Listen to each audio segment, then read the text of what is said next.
वह बहुत पैसे वाली है, वह बहुत धनी है। तो आप इसको सिंपली इंग्लिश में कैसे बोलोगे? She is rich, she is quite rich. But जब इसको आप फ्रेज में बोलेंगे तो इसके लिए फ्रेज आप बोलेंगे she is loaded, she is loaded. वह बहुत पैसे वाले हैं, बहुत पैसे वाली है। इसी को दूसरे रूप में बोल देते हैं, वह काफी अमीर है, वह अमीर है, वह अमीर है। She is well, she is well, वह काफी अमीर है। She is quite well. तो आप देखिए, सुनिए, अभी सुन रहे हैं और इसको जब आप प्रैक्टिस करेंगे और बोलेंगे तब लगेगा जो आपकी इंग्लिश कितनी अच्छी हो रही है। सामने वाले आपसे प्रभावित हो जाएंगे आपकी इंग्लिश सुन करके। तो ऐसे ही फ्रेज मैं आपको देने जा रही हूँ, तो प्लीज वीडियो को अंत तक देखिए। तो चलिए स्टार्ट करते हैं। तो पहला फ्रेज हम मिल गया है, वह काफी पैसे वाले हैं, काफी अमीर हैं। सी इज लॉडेड, वह अमीर है। सी इज वेल ऑफ, और वह काफी अमीर है। यहाँ तक अमीर नहीं है, यहाँ अमीर है, काफी अमीर है। तो सी क्वाइट वेल ऑफ। जब हम क्वाइट का इस्तेमाल कर रहे हैं, क्वाइट मीन्स आपको सभी को पता होगा बहुत होता है, पर्याप्त होता है। तो सी इज क्वाइट वेल ऑफ, वह काफी अमीर है। अब किसी को आप उदास है तो आप उससे पूछ रहे हो इतने उदास क्यों हो, हाँ? तो क्या बोलेंगे? Why the long face, why the long face. सुंदर लग रहा है ना? आप गौर करते जाइए जो इंग्लिश हमारी कितनी सुंदर होती जा रही है। व्हाई द लॉन्ग फेस, इतनी उदास क्यों हो। वह उलझन में दिख रहा था। जैसे आप किसी से मिलने गए और कुछ आपको लगा जैसे ये कुछ उलझा हुआ है, कुछ अपने आप में सोच रहा है, कंफ्यूज है, तो आप क्या बोलेंगे? ही वॉज पजल्ड, वह कुछ उलझन में था। पजल्ड सभी समझ रहे हैं हम लोग। पजल्ड क्या होता है? जैसे ब्रेन पजल्ड हो गया, माथा काम नहीं कर रहा है, पजल, मैं पजल हो गई हूँ। हाँ, तो पजल, जैसे जो मैथ जानते होंगे, ये रीजनिंग सब समझते होंगे, वो पजल को जानते होंगे। वैसे आप तो छोटे बच्चे को भी पजल रहते हैं, पजल पजल सॉल्व करने के लिए रहते हैं। प्री प्रेप में भी रहते हैं। मेरी बेटी प्रेप में है ना, उसको भी अब पजल रहता है, पजल सॉल्व करने का। तो लेट्स स्टार्ट। चलिए हम लोग फोकस करते हैं अपने आप पर। तो इतने वह कुछ उलझन में था, वह कुछ उलझन में था। He was puzzled. अब चलिए चलिए रेस्टोरेंट चलते हैं खाना खाने। तो कोई पेमेंट कर रहा है, तो आप क्या बोलेंगे वहां पर? I will pay, I will pay. Traditional English है हमारी, आई विल पे। फ्रेज में क्या बोलना है? इट्स ऑन मी, मैं पेमेंट करूंगा, मैं पेमेंट करूंगी। It's on me, I will pay. हटा दीजिए, डिलीट कीजिए अपने लाइफ से, अपने डिक्शनरी से, और बोलना शुरू कीजिए इट्स ऑन मी। नेक्स्ट चलिए, वह पैसे बचा बचा कर काम करता है। जैसे मान लीजिए हम लोग सभी शेविंग करते हैं, उसमें बोलते हैं वह पैसे बचा बचा कर काम करता है। तो इसके लिए यहाँ पर आप कौन से फ्रेज का इस्तेमाल करेंगे? It's pinching penis, it's pinching penis.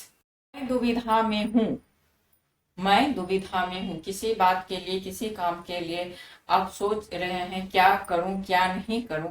तो दुविधा, मैं दुविधा में हूँ। I am, I am on the, I am on the finance, I am on the finance. मैं दुविधा में हूँ। नॉर्मल क्या बोलते? आई एम कंफ्यूज, क्या करूं क्या नहीं। बट यहाँ पर आपको इस्तेमाल करना है I am on the finance. ऐसा कभी नहीं होगा, that will never happen, that will never happen, ऐसा कभी नहीं होगा। तुम थोड़ी उदास दिख रही हो, तुम थोड़े उदास दिख रहे हो। You look A, you look A bit down, you look A bit down. Little bit होता है, ए बिट डाउन, डाउन सभी जान रहे हैं, नीचे के लिए होता है, कम के लिए होता है। तो you look A bit down, तुम उदास दिख रहे हो। आपको कुछ मिलता है, कोई गिफ्ट मिलता है, कोई कुछ देता है, आपको उतना पसंद नहीं है वो चीजें, और ना ही वो उतना बुरा है जिसको टोटली हम लोग नेग्लेक्ट कर दें, जो ये बिल्कुल ही खराब है। ये मुझे बिल्कुल ही पसंद नहीं, इतना भी हम नहीं बोल सकते हैं। तो वहां पर हम क्या बोलेंगे? It's not so bad, it's not so bad. यह अच्छा नहीं है तो उतना बुरा भी नहीं है, इट्स नॉट सो बैड। दुनिया का अंत नहीं है, यह दुनिया का अंत नहीं है। जैसे कोई एग्जाम दे रहा है, सक्सेस नहीं हो रहा है, इसमें नहीं हुआ तो और काम है, यहीं खत्म नहीं हो जाती है दुनिया, इसके आगे भी दुनिया है, इसके आगे भी हमारे लिए कुछ करने को है। तो हम क्या बोलेंगे यहाँ पर? It's not the end of the world, it's not the end of the world, दुनिया यहाँ पर खत्म नहीं हो रही है। Look on the bright side, life है, दो पहलू हैं, सुख सुख और दुख। तो दुख को पकड़ के क्या होगा? कुछ नहीं होगा, हमें सुख को पकड़ना है, खुशी जो हमारे लाइफ में है उसको हमें कैच करना है। तो वहां पर हम क्या बोलेंगे? Look on the bright side, look on the bright side. जो खुशियां हैं हमारी लाइफ में उसको हम पकड़ते हैं, उसको हम देखते हैं, और जो सैडनेस है उसको हम हटा देते हैं, उसकी ओर नहीं देखते हैं। Look on the bright side. उब गया था, I was brought to death, I was brought to death। जैसे बोर हो जाते हैं, मैं बोर हो गया था, I was bored। बिल्कुल उब गए थे, I was brought to death। I was so into it, I was so into it, I lost track of time, I lost track of time। मतलब किसी काम में इतना मग्न हो जाना कि समय का पता नहीं चलना। तो उसके लिए फ्रेज आता है I was so into it, I lost track of time। What's the matter? क्या बात है? दो आदमी, तीन आदमी या अकेले में कोई बैठा हुआ है, कुछ उदास है या कुछ खुश ही है। सैड और हैप्पीनेस आप दोनों के लिए इस्तेमाल कर सकते हैं। What's the matter? क्या बात है? What's the matter? क्या बात है? कोई खुश है, कोई दुख है, हैप्पीनेस, सैडनेस, आप किसी भी सिचुएशन में आप पूछ सकते हैं। जैसे कोई सैड बैठा हुआ है तो आप क्वेश्चन कर सकते हैं व्हाट्स द मैटर। कोई लाफ ही कर रहा है, हंस रहा है, खुश। What's the matter? Why are you laughing?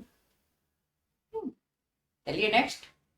His story is fishy, his story is fishy. उसकी कहानी संदेहपूर्ण है। जैसे कोई किसी के बारे में हमें बता रहा है, आपको बता रहा है, आपको उस पर विश्वास नहीं हो रहा है, कुछ डाउट हो रहा है, तो क्या बोलेंगे? The story is fish. या किसी भी स्टोरी के लिए आप कोई सीरियल देख रहे हैं, उसमें नेक्स्ट क्या होगा, क्या होने वाला है, तो उसके लिए भी ऐसा बहुत सिचुएशन आते हैं जो संदेहपूर्ण रहता है, कुछ उसमें डाउट सा फील होता है। तो his story is fishy, her story is fishy, story is fishy. उसकी कहानी संदेहपूर्ण है। Beaming, he was beaming. Beaming यहाँ पर स्माइल किया जाता है जब कोई अंदर से खुश होता है, उसके चेहरे पर ग्लो आ जाता है, चेहरे ग्लोइंग कर रहा है और वो खुश हो रहा है, अकेले अकेले में स्माइल कर रहा है, तो शी वॉज बीमिंग, वह मुस्कुरा रही थी। रेडियंट, जो गाल पर लालियां आती है ना, तो रेडियंट, रेडियंट जहां पर आता है बहुत खुशी, अंदर से खुश हो जाते हैं, अकेले में भी मुस्कुराते हैं। बीमिंग, सी वॉज बीमिंग, वह मुस्कुरा रही थी। He has a chip on his shoulder, he has a chip on his shoulder। उसे बहुत ही जल्दी बुरा लग जाता है। आप कहाँ इस्तेमाल करेंगे? तो किसी को कुछ बात बहुत ही जल्दी बुरा लग जाता है, जितना जल्दी बुरा लगना नहीं चाहिए, तो वहां पर इस्तेमाल करेंगे हम he has a chip on his shoulder। उसे बहुत जल्दी बुरा लग जाता है। किसी बात आप बोल रहे हो किसी और के बारे में, वो खुद पर अपने आप पर ले लिया, जो हो सकता है मेरे ऊपर ही कटाक्ष कर रहा हो। तो जिसको बहुत जल्दी कोई बात बुरा लग जाता है, he has a chip on his shoulder, he has a short fuse, he has a short fuse। जिसको बहुत ही जल्दी गुस्सा आ जाता है, बहुत लोग होते हैं जिसको छोटी सी बात पर बहुत ही जल्दी गुस्सा आ जाता है, क्या आप वो हैं? तो वहां पर प्रयोग करेंगे हम लोग, वहां पर यूज करेंगे हम लोग he has a short fuse, उसे बहुत ही जल्दी गुस्सा आ जाता है। आई एम सॉरी दैट्स पर्सनल, कोई आपके हमारे पर्सनल मैटर में घुस जाते हैं, कुछ पर्सनल बातें पूछते हैं जो हमें उनको नहीं बताना है, तो उसको हम बहुत ही विनम्र ढंग से पोलाइटली उसको ना बोलेंगे। तो क्या बोलेंगे? I am sorry, it's that's my personal, it's personal, that's personal, I am sorry that's personal. Bear with me, patience, धैर्य बनाए रखो। जब किसी को कंट्रोल करते हैं, संतावना देते हैं, जब कोई अपना पेशेंस लूज करने लगता है, खोने लगता है, तो बोलते हैं क्या? बी पेशेंस, धैर्य रखो, सब कुछ ठीक होगा। हाँ, तो bear with me, everything will be well, everything will be well, be bear with me, bear with me, patience रखो, धैर्य रखो। बी पेशेंस, धैर्यवान बनो, सिमिलर है, बी पेशेंट, धैर्यवान बनो। बेयर विथ मी, पेशेंस रखो, धैर्य रखो। I bet she will be late, I bet मैं दावे के साथ कहती हूँ, कह सकती हूँ, जो उसे लेट होगी, वह लेट होगा। I bet she will be late, दावे के साथ कहना। Better luck next time, better luck next time, जब कोई एग्जाम देता है, कोई कंपटीशन देता है या कुछ भी होता है, तो वो फेल कर जाता है, उसे फेलियर मिलती है, तो वहां पर क्या बोलेंगे? बेटर लक बेस्ट टाइम, अगली बार अच्छा होगा। पिछले फ्रेज को यहाँ पर हम लोग लगा सकते हैं। जैसे पिछला क्या था हम लोगों का? बी पेशेंट, धैर्य रखो, धैर्यवान बनो। Bear with me, bear with me, be patient, better luck next time, धैर्य रखो, धैर्यवान बनो, अगली बार अच्छा होगा। He is down on his luck, he is down on his luck, मतलब उसकी किस्मत अच्छी नहीं है, उसकी किस्मत उसका साथ नहीं दे रहा है। He is down on his luck. I am debating between this and that, I am debating between this and that, A and B, C and D, मतलब जब किसी काम को लेकर के खुद में विचार करते हैं, अपने आप से टॉक करते हैं, अपने आप से क्वेश्चन भी करते हैं, आंसर भी करते हैं, तो आई एम डिबेटिंग बिटवीन, मतलब मुझे क्या करना चाहिए क्या नहीं, अभी क्या करूं क्या नहीं करूं, रेस्ट कर लूं, काम कर लूं, घर से निकलूं या घर में ही रहूं। तो जब खुद से टॉक करते हैं, खुद से डिस्कस करते हैं, तो I am debating between this and that, क्या करूं क्या नहीं करूं, I am debating. I will take that into consideration, I will take that into consideration, मैं इस पर विचार करूंगा करूंगी। कोई आपको कोई ओपिनियन देता है, उस पर आपको डिसीजन लेना है, तो आप तुरंत तो डिसाइड करके नहीं बता दोगे, कोई ऐसा बात है जिस पर आपको टाइम लगेगा, तो आप क्या बोलोगे? ठीक है, मुझे कुछ टाइम दो, मैं इस पर विचार करूंगी, मैं विचार करूंगा।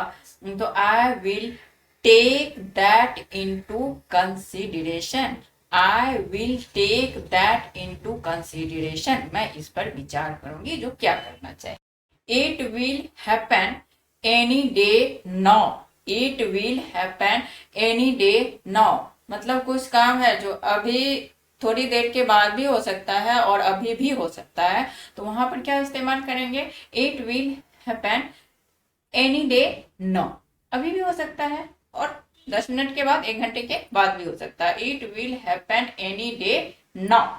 ही knows it inside out. He knows it inside out. Suppose that आप कोई बुक लिए, किसी के सामने ले गए, जो क्या आप, do you know this book, आप इस बुक को जानते हो, वहां पर कोई तीसरा आदमी है, तो वो क्या रिप्लाई करता है आपको? He knows it inside out. मतलब यह इसको बहुत ही अच्छी तरह से ऊपर नीचे बीच कहाँ क्या है पूरी तरह से जानना, इस किसी भी बात को पूरी तरह से जानना, उसकी जानकारी रखना, तो वहां पर हम लोग क्या इस्तेमाल करेंगे? He knows it inside out. He was born to sing. He was born to teach. He was born to cook. He was born to भर भर।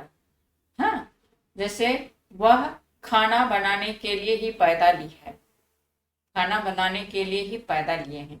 He was born to cook। वह गाना गाने के लिए पैदा लिए हैं। He was born to sing। वो पढ़ाने के लिए पैदा लिए। He was born to teach। तो इस तरह से मैंने आपको टोटल 30 फ्रेज दिए हैं, इसको सेंटेंस बना करके विथ एग्जाम्पल।